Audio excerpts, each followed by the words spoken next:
Hello everyone, स्वागत है आप सभी का स्टॉक चैट के इस सेकंड एपिसोड में। जिन लोगों ने मेरा पहला वाला वीडियो नहीं देखा है तो right most corner of this video एक आई आइकॉन दिखेगा, उस पर जाके आप क्लिक कीजिए तो आपको जो पुराना वीडियो है स्टॉक चैट के रिगार्डिंग आप उसे जाके देख सकते हैं। स्टॉक चैट एक एक्सटेंशन है नॉलेज चैट की एक सीरीज का, जिसमें हम लोग सिर्फ स्टॉक मार्केट के रिगार्डिंग आपको इन्फॉर्मेशन देने वाले हैं। कमिंग टू दिस वीडियो, आज के इस वीडियो में हम लोग डिस्कस करने वाले हैं डेरिवेटिव मार्केट के रिगार्डिंग। यस, अपने में से बहुत सारे लोग रहेंगे जिनको मालूम नहीं है डेरिवेटिव मार्केट क्या है। तो derivative market is a part of stock market actually, जिसमें अगर स्टॉक मार्केट गिरता हुआ हो तो भी आप लोग डेरिवेटिव मार्केट से पैसा कमा सकते हैं। आपने बहुत लोगों से सुना रहेगा ऑप्शंस, फ्यूचर्स, मैं सिर्फ ऑप्शंस में ट्रेड करता हूँ, या फिर मैं इस ऑप्शन को लेके बियरिश हूँ। ऐसे बहुत सारे वर्ड्स आपने सीएनबीसी चैनल या फिर बहुत लोगों से जो शेयर मार्केट में ट्रेड करते हैं उनसे सुने होंगे। तो एग्जैक्टली क्या है डेरिवेटिव्स, ये सब हम लोग आज के इस वीडियो में जानने वाले हैं केवल से। Hi Kewal, welcome to stock chat. Hello Kedar, hope you are doing well. Yes, तो चले एनलाइट करते हैं हमारे सारे व्यूअर्स को डेरिवेटिव मार्केट के बारे में। केवल मैं जानना चाहता हूँ फर्स्ट ऑफ ऑल कि what is derivatives. Okay, derivative समझने के लिए मतलब ऐसे देखने को जाएगा तो एकदम बहुत ही लंबा चौड़ा एक डेफिनेशन है डेरिवेटिव्स का। बट एकदम सिंपल आसान भाषा में अगर मैं उसे समझाऊं तो वो एक काइंड ऑफ फाइनेंशियल प्रोडक्ट है जिसका वैल्यू किसी और अंडरलाइंग एसेट के वैल्यू से डिराइव होता है। अभी आपको ये थोड़ा टेक्निकल लगा होगा, बट इसे समझने के लिए मैं आपको एक सिंपल एग्जांपल बता सकता हूँ। लाइक आप मार्केट में गए और आप एक जूस शॉप पे गए, तो आपने क्या किया, एक एप्पल जूस लिया, तो वो एप्पल जूस आपको 50 रुपीज पर ग्लास के रेट पे मिला। अब एप्पल जूस का वैल्यू कैसे डिराइव होता है, उसका सिग्निफिकेंट कॉस्ट एप्पल की कॉस्ट से डिराइव होता है।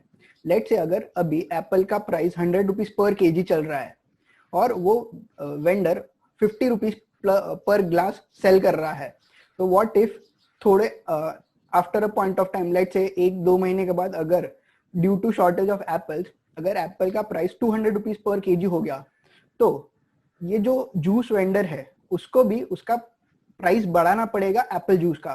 तो एप्पल जूस का जो प्राइस डिराइव हो रहा है वो एक underlying asset that is Apple से डिराइव हो रहा है।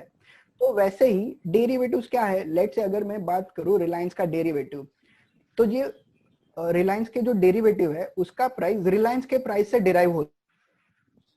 तो एकदम आसान भाषा में एक ऐसा फाइनेंशियल प्रोडक्ट जिसका वैल्यू किसी दूसरे प्रोडक्ट से डिराइव होता हो उसे डेरिवेटिव कहते हैं। मतलब डेरिवेटिव्स में जो भी फाइनेंशियल प्रोडक्ट्स है उनका जो वैल्यू रहता है, उसका जो मेन प्रोडक्ट है, जो शेयर है, उसके वैल्यू के ऊपर से ऊपर नीचे होता है। Am I correct? Yes yes, okay right. अभी ये तो जान लिया कि डेरिवेटिव एग्जैक्टली क्या है, तो ये तो हुआ कंसेप्चुअली हमने जान लिया कि डेरिवेटिव क्या है। पर एग्जैक्टली मतलब अगर हम लोग शेयर मार्केट में अगर इन्वेस्ट करना चाहते हैं, फिर डेरिवेटिव्स में ट्रेड करना चाहते हैं मोर स्पेसिफिकली, तो क्या है, what are the types of derivatives in market? Okay, तो केदार डेरिवेटिव्स के मेजर 4 टाइप्स है। सबसे पहला आता है forward, then futures, then options, then swaps. But लोगों को सिर्फ फ्यूचर एंड ऑप्शन पता है क्योंकि जो रिटेल पार्टिसिपेंट्स है वो सिर्फ F&O that is future and option में ही ट्रेड कर सकते हैं। तो लोगों में मोस्ट कॉमनली यही टर्म्स यूज करते हैं कि F&O सेगमेंट। तो लोगों को फॉरवर्ड्स और स्वैप्स के बारे में कुछ पता नहीं है। अगर मैं फॉरवर्ड्स के बारे में एक एग्जांपल दे सकूं आपको, तो मैं आपको एक एग्जांपल देना चाहूंगा with your permission.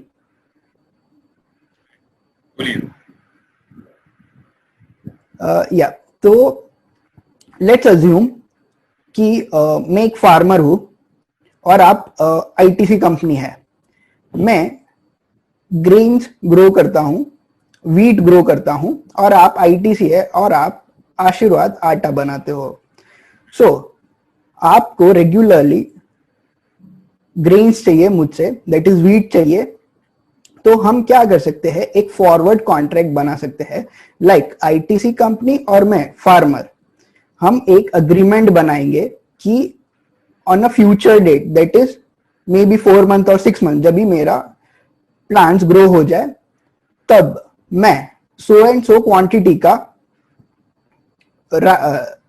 Wheat ITC company को दूंगा। तो ये हमने जो अग्रीमेंट बनाया उसे फॉरवर्ड्स कहते हैं, क्योंकि अग्रीमेंट हमने आज बनाया बट हमें अग्रीमेंट को fulfil on a future date करना है। तो आज ही हम क्या करेंगे, लेट्स से अगर आज वीट का प्राइस चल रहा है 30 रुपीज पर केजी, तो हम फ्यूचर के अनसर्टनिटी को एलिमिनेट कर देते हैं आज ही। मे बी 6 मंथ के बाद मुझे नहीं पता कि क्या रहेगा वीट का प्राइस ना, आपको पता है, तो हम आज ही वीट का price for predetermined date that is after 6 month का आज ही डिसाइड कर लेते हैं कि अगर आज 30 रुपीज केजी है तो हम मे बी 29.5, 30 या 31, 30.5 जिसका बार्गेनिंग पावर ज्यादा होगा उसके फेवर में थोड़ा प्राइस जाएगा। बट लेट्स अज्यूम हमने आज का प्राइस फ्यूचर के लिए डिसाइड कर दिया, तो ये जो हमने कॉन्ट्रैक्ट बनाया उसे अगर मैं फाइनेंशियल टर्म दूं तो उसे फॉरवर्ड कॉन्ट्रैक्ट कहते हैं। अब ये कॉन्ट्रैक्ट बेस्ड ऑन रिक्वायरमेंट्स हम कैसे भी कस्टमाइज कर सकते हैं। जैसे कि आईटीसी कंपनी के पास बहुत सारे फार्मर्स रहेंगे जो उनके लिए कॉन्ट्रैक्ट फार्मिंग करते हैं। तो फॉर एग्जांपल मैं सिर्फ 1000 क्विंटल वीट प्रोवाइड करता हूं, may be there may be some farmer कि वो 100 क्विंटल्स दे सके या कोई 1 लाख क्विंटल्स भी दे सके। तो बेस्ड ऑन रिक्वायरमेंट हम फॉरवर्ड्स को कस्टमाइज कर सकते हैं। बट अगर मैं second derivative that is for futures का बात करूं तो फ्यूचर्स में ऐसे कस्टमाइजेशन पॉसिबल नहीं है, क्योंकि वो स्टैंडर्डाइज टाइप के कॉन्ट्रैक्ट्स है और ये कॉन्ट्रैक्ट से भी मॉनिटर करता है। तो इसमें हमें एक रिस्क एलिमिनेट हो जाता है दैट इज डिफॉल्ट रिस्क। अगर फॉरवर्ड में कोई पार्टी ने डिफॉल्ट किया तो कोई थर्ड पार्टी नहीं है उसे मॉनिटर करने, बट फ्यूचर में अगर किसी भी पार्टी ने डिफॉल्ट किया कॉन्ट्रैक्ट तो सेबी बीच में है, सेबी और एक्सचेंज है, तो कोई पार्टी फ्यूचर्स को डिफॉल्ट नहीं कर सकता है। इसीलिए फ्यूचर एंड ऑप्शन स्टैंडर्डाइज है और मोर रिलायबल है as compare to forward contract. और स्वॉप्स है वो बहुत ही ज्यादा कॉम्प्लेक्स है। फॉर एग्जाम्पल एक कंट्री में इंटरेस्ट रेट कम है, दूसरे कंट्री में इंटरेस्ट रेट ज्यादा है, तो मैं क्या करूंगा, जो कंट्री में इंटरेस्ट रेट कम है उधर से मैं लोन लूंगा, जो कंट्री में इंटरेस्ट रेट ज्यादा है उधर मैं इन्वेस्टमेंट करूंगा। और इसमें भी बहुत सारे अरेंजमेंट्स होते हैं और ऐसे इसमें प्रॉफिट अर्न किया जाता है इस टाइप के कॉन्ट्रैक्ट से। तो आई होप ये मैंने ओवरऑल एक ओवरव्यू दे दिया चारों टाइप्स के डेरिवेटिव कॉन्ट्रैक्ट का। राइट, सो जैसे कि मैंने समझा अभी डेरिवेटिव्स में 4 टाइप आते हैं बेसिकली। फर्स्ट है forward, second future, third option and fourth है स्वैप। मेजरली लोग सिर्फ फ्यूचर और ऑप्शंस के बारे में जानते हैं, पर मतलब ब्रॉडर वे में हम लोग बोले तो ये 4 हैं। और जैसा कि आपने बोला कि फ्यूचर वही है, मतलब कि फॉरवर्ड में जो लिमिटेशंस है जैसे कि अनऑर्गेनाइज्ड है और इसमें कोई थर्ड पार्टी डिफॉल्ट का रिस्क होता है, सेबी वगैरह का कुछ मॉनिटर नहीं है, तो एक स्टैंडर्डाइज्ड स्ट्रक्चर दिया गया है फ्यूचर में जो कि फॉरवर्ड्स में नहीं है। ओके, सो हमने मोस्टली जो ब्रीफ कंसेप्ट है ये कवर करने की कोशिश की है इस क्वेश्चन में। बेसिकली क्या है कि ऑप्शन मार्केट अपने आप में भी बहुत कॉम्प्लेक्स है और बहुत बड़ा टॉपिक है। सो अगर किसी को इसके बारे में और भी डिटेल में जानना है तो केवल ने कोर्स चालू किया है, 3 मंथ का कोर्सेस है regarding option and future market. तो इसका जो लिंक है हमने डिस्क्रिप्शन में दिया हुआ है। और अगर किसी को इस कोर्स में एनरोल होना है तो आज की लास्ट डेट है, टुडे मिडनाइट तक वो इस कोर्स में एनरोल कर सकता है। ओके, सो ये सब बताने से पहले एक चीज बताना चाहता हूँ कि ये कोर्स कंप्लीटली फ्री है। तो इसका वर्थ अगर आप मार्केट में जाओगे तो 20,000 तक है, लेकिन ये कोर्स इसने एकदम फ्री में दे रहा है क्योंकि he want to enlight the investors. और जो मेरा भी जो पर्पस है कि लोगों को ज्यादा से ज्यादा करेक्ट इन्फॉर्मेशन मिले और एनलाइट हो पाए। So now coming to the next question, हमने ये जान लिया कि डेरिवेटिव मार्केट क्या है, क्या क्या टाइप्स के डेरिवेटिव्स रहते हैं मार्केट में। So now I want to know from you Kewal की कैश मार्केट जो है और डेरिवेटिव मार्केट जो है इसमें एग्जैक्टली क्या डिफरेंस है, विच वन इज बेटर, और मतलब इसमें दोनों में एग्जैक्टली क्या क्या डिफरेंसेस है और क्या क्या सिमिलरिटीज है। Okay, thank you Kedar first of all for spreading the word. I hope हम ज्यादा से ज्यादा लोगों को एनलाइटन कर पाए। और कमिंग बैक टू क्वेश्चन कि कैश मार्केट और डेरिवेटिव मार्केट में क्या डिफरेंस है, तो मैं सबसे ये डिफरेंस समझाने मैं आपको एक सिंपल एग्जांपल दूंगा तो आप तुरंत समझ जाओगे। लेट्स से अगर कैश मार्केट में मुझे रिलायंस का 1000 शेयर्स परचेज करना है और अभी रिलायंस का रेट चल रहा है somewhere around 2300, 2200, 2300। For a safer side हम 2200 लेते हैं। तो अगर मुझे रिलायंस के 1000 शेयर्स परचेज करने हैं तो मेरे पास एटलीस्ट 22 लाख रुपीस होने चाहिए। अगर उससे कम मनी है तो मैं 1000 शेयर्स परचेज नहीं कर पाऊंगा, उससे कम कर पाऊंगा। बट अगर मुझे डेरिवेटिव्स में रिलायंस के 1000 शेयर्स परचेज करने हैं, what do you mean by shares purchase करने हैं? मेरा बेसिक इंटेंशन है कि अगर रिलायंस का प्राइस ऊपर जाए तो मेरा वेल्थ ग्रो होना मांगता है। जैसे कि अगर मैंने 1000 शेयर्स रिलायंस के बाय करके रखे थे तो मैं क्या कर सकता हूं, मैं फ्यूचर्स लॉन्ग कर सकता हूं। इन दैट केस मुझे सिर्फ मार्जिन मनी पे करना पड़ता है। अभी मार्जिन मनी कितना होगा? It would be approximately 5 to 6 lakh rupees. तो मैंने 5 to 6 लाख रुपीज में 22 लाख का जो स्टॉक्स था उसे लॉन्ग कर लिया है। अभी ये जो 22 लाख का स्टॉक है वो एक्चुअली मेरे अकाउंट में एज ए डिलीवरी नहीं है, बट उसका जो भी बेनिफिट होगा वो मुझे 100% मिलेगा। लेट से अगर रिलायंस का प्राइस 100 रुपीज बढ़ गया तो हम कैश मार्केट में समझते हैं, तो 100 रुपीज बढ़ गया रिलायंस का शेयर्स का प्राइस और 1000 क्वांटिटी, मतलब मुझे 1 लाख रुपीज का प्रॉफिट हुआ। सेम अगर मैंने डेरिवेटिव्स में 1000 के लॉन्ग किए थे bye paying 5 or 6 lakh rupees margin, फिर भी मुझे 1 लाख का ही प्रॉफिट होगा क्योंकि रिलायंस का शेयर्स का प्राइस 100 रुपीज बढ़ा है। तो 100 into 1000, तो मुझे बेनिफिट दोनों में 1 लाख रुपीज का ही हुआ। बट इन कैश मार्केट मुझे 22 लाख रुपीज पे करना पड़ा। इन डेरिवेटिव्स मुझे सिर्फ 5 or 6 लाख रुपीज पे करना पड़ा। ये तो हुआ इन ऑप्टिमिस्टिक सिनेरियो कि प्राइस बढ़ गया। बट व्हाट इफ लॉस हुआ?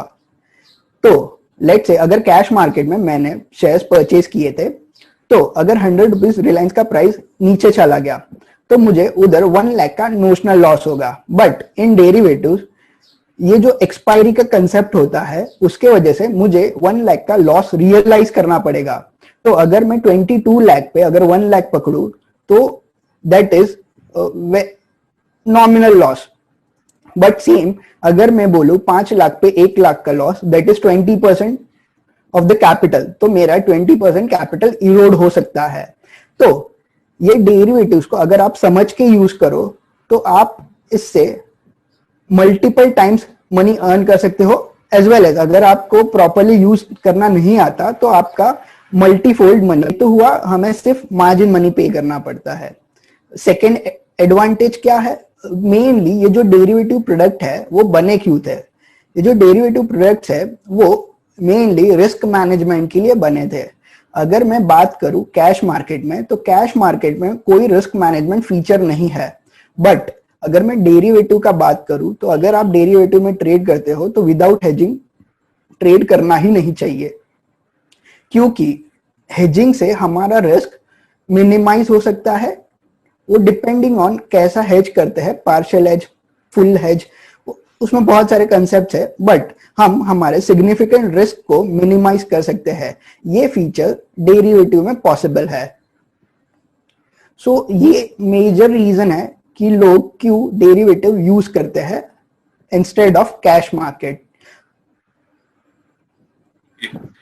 अभी जो केवल ने बताया, बहुत सारे कुछ लोग होंगे जिनको शेयर मार्केट के रिलेटेड कुछ भी आइडिया नहीं, तो उनको ऊपर से बाउंस गया रहेगा कि क्या किया है, फ्यूचर लॉन्ग किया है, मतलब क्या हुआ एग्जैक्टली। तो मैं जस्ट उन लोग के लिए खास करके शॉर्ट में बताना चाहता हूँ कि ये एग्जैक्टली ट्रांजैक्शन क्या बोल रहा था केवल शॉर्ट में। सो एग्जैक्टली ऐसा है कि इस डेरिवेटिव मार्केट में दो कंसेप्ट है, एक लॉन्ग एंड एक शॉर्ट।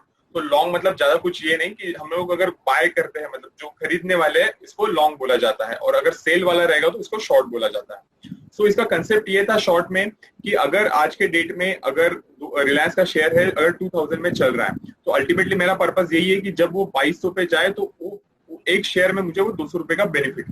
तो आज के डेट में मैंने क्या कर लिया, लॉन्ग कर लिया, मतलब मेरे पास वो शेयर है नहीं, पर मैंने कॉन्ट्रैक्ट कर लिया कि 2000 के मतलब प्राइस पे मैंने उसको फिक्स कर दिया है। अगर ये ऊपर जाता है 2200 पे तो इस फ्यूचर को मैं शॉर्ट कर दूंगा। तो फिर ये जो मार्जिन है 200 रुपए का, जब भी उसका एक्सपायरी डेट रहेगा तो उस टाइम पे मेरे को ये 200 रुपए का मार्जिन मिल जाएगा पर शेयर। पर इसमें ऐसा होता है कि हम लोग एक शेयर के हिसाब से नहीं ले पाते, जैसा हमने इनिशियली बोला था कि फ्यूचर्स का एक लॉट होता है, तो वो एक 1000 शेयर का हो सकता है, 1500 शेयर का हो सकता है, डिपेंडिंग ऑन मार्केट। और फिर इसके लिए ये जो 200 रुपए का मेरे को प्रॉफिट मिलने वाला है, जैसे कि उसने दिया कि तो ऑप्टिमिस्टिक सिनेरियो हो गया, लेकिन अगर लॉस होता है तो क्या, तो ये 2000 का शेयर 1800 पे भी तो जा सकता है। फिर अभी मैंने अगर शेयर खरीदा ही नहीं तो फिर ये 200 रुपए किधर से आएगा? तो इसके लिए ऐसा प्रोविजन है कि तुमको एक मार्जिन मनी रखना पड़ता है तुम्हारे ब्रोकर के पास। तो अगर मैंने वो 1 लाख रुपया रखा है और अगर ये मैंने जो 2000 पे अगर फ्यूचर का प्राइस जो फिक्स किया है, अगर वो फिर उसकी एक्सपायरी में 1800 पे चला जाता है तो फिर ये जो 200 रुपया है वो मेरे मार्जिन मनी से लेस हो जाएगा। सो एक ओवरऑल कंसेप्ट है। एक्चुअली ये बहुत डीप में टॉपिक है, तो शायद ऐसा हो सकता है कि आपको इस वीडियो में पूरी तरह से ना समझ में आए, लेकिन हम लोग आगे और कुछ वीडियो लेके आ रहे हैं तो उससे आपको ये चीजें समझने में थोड़ी आसानी हो जाएगी। सो एक ब्रीफ था इस वीडियो के थ्रू कंसेप्ट कि एग्जैक्टली डेरिवेटिव मार्केट क्या है। So now coming to the last question, Kewal. जैसे कि वॉरेन बफेट ने बोला है कि derivatives are the weapon of mass destruction, तो ये क्या है एग्जैक्टली, हम लोग जानना चाहते हैं आपसे। हाँ, जैसे कि मैंने प्रीवियस एग्जांपल में बोला कि अगर आपको डेरिवेटिव प्रॉपर्ली यूज करने नहीं आता है तो आपका मनी मल्टीफोल्ड लॉस हो सकता है। तो मैं अभी आपको एग्जांपल से समझाता हूँ। जैसे कि विदाउट रिस्क मैनेजमेंट डेरिवेटिव्स में ट्रेड करना ही नहीं चाहिए, बट अगर आप देखोगे जो रिटेल ट्रेडर्स है, मोस्ट ऑफ देम जो डेरिवेटिव्स में ट्रेड करते हैं, उन्हें रिस्क मैनेजमेंट कैसे करना वो पता ही नहीं है। अगर उन्हें लगता है कि कोई एक पर्टिकुलर स्टॉक या इंडेक्स ऊपर जाएगा तो वो फ्यूचर्स लॉन्ग कर देते हैं, अगर उन्हें लगता है कि एक पर्टिकुलर स्टॉक और इंडेक्स नीचे जाएगा तो उसे शॉर्ट कर देते हैं। बट अगर मैंने फ्यूचर्स लॉन्ग या शॉर्ट किया तो there is unlimited risk, but there are ways that if I do like hedging, तो मैं वो जो रिस्क है अनलिमिटेड उसको लिमिट कर सकता हूं। लेट से अगर मैंने फ्यूचर लॉन्ग किया है तो मैं एक पुट बाय कर सकता हूं, जिससे मैंने मेरा सिग्निफिकेंट रिस्क को एलिमिनेट कर दिया है। अब मेरा what is my maximum risk, जो मैंने प्रीमियम पे किया पुट बाय करने के लिए, that is my maximum risk provided मैंने at the money put buy किया था। Now this is little bit technical, but अगर मैं आसान भाषा में इसे कहूं तो फ्यूचर्स एंड ऑप्शंस अगर आपको समझते नहीं है तो उसमें ट्रेड करना ही नहीं चाहिए। सेम ऑप्शन में भी लोग सेल कर देते हैं। अभी आपने देखा होगा, जिसे देखो वो बोलता है ऑप्शन सेलिंग में बहुत पैसा है, ऑप्शन सेलिंग करके पैसा बन सकता है, बट ऐसा नहीं है। अगर आप ऑप्शन सेल करते हो तो आपको अनलिमिटेड रिस्क बेयर करना पड़ता है। ऑप्शन सेलिंग से पैसा बनता है। There is a saying that 95% of the option sellers always make money, but ये जो saying है उसे लोग ने wrong interpret कर दिया है। ये जो 95% of the net seller है, not sellers, there is concept called net selling. After hedging, you can be a net buyer or net seller. So those 95% of the people are net sellers, not only sellers. So ये लोगों को proper पता नहीं और वो naked selling करना चालू कर देते हैं। What is naked selling? Let's say अगर मुझे लग रहा है कि रिलायंस का प्राइस ऊपर नहीं जाएगा, तो मैंने रिलायंस का लेट्स से अगर 2000 प्राइस चल रहा है, मुझे लग रहा है कि 2000 से ऊपर रिलायंस का प्राइस नहीं जाएगा, तो मैंने क्या किया, 2000 का कॉल मैंने सेल कर दिया। बट अगर रिलायंस का प्राइस 2200 रुपीज हो गया तो जो 200 का लॉस हुआ है वो मुझे बेयर करना पड़ेगा। So that this is called unlimited risk. अगर वो रिलायंस का प्राइस 2500 रुपीज भी हो गया तो मुझे 500 रुपीज पर लॉट का 500 इंटू लॉट साइज, ये मेरा लॉस हो जाएगा। तो ये लोगों को पहले समझना है। लोगों को पहले लर्न करना चाहिए कि डेरिवेटिव्स क्या है, और जनरली 4 से 5 महीने मिनिमम लग जाते हैं सीखने के लिए डेरिवेटिव्स होते क्या है, और नेक्स्ट 5 to 6 मंथ उसे अप्लाई करने हैं। तो मैं बोलूं तो मोटा मोटी 1 साल तो आपको सीखने में जाएगा कि डेरिवेटिव्स होते क्या है, उसे यूज कैसे करना है। बट लोगों को 10-15 दिन में सीखना है, क्विक मनी अर्न करना है, तो लोग आ जाते हैं ये फील्ड में।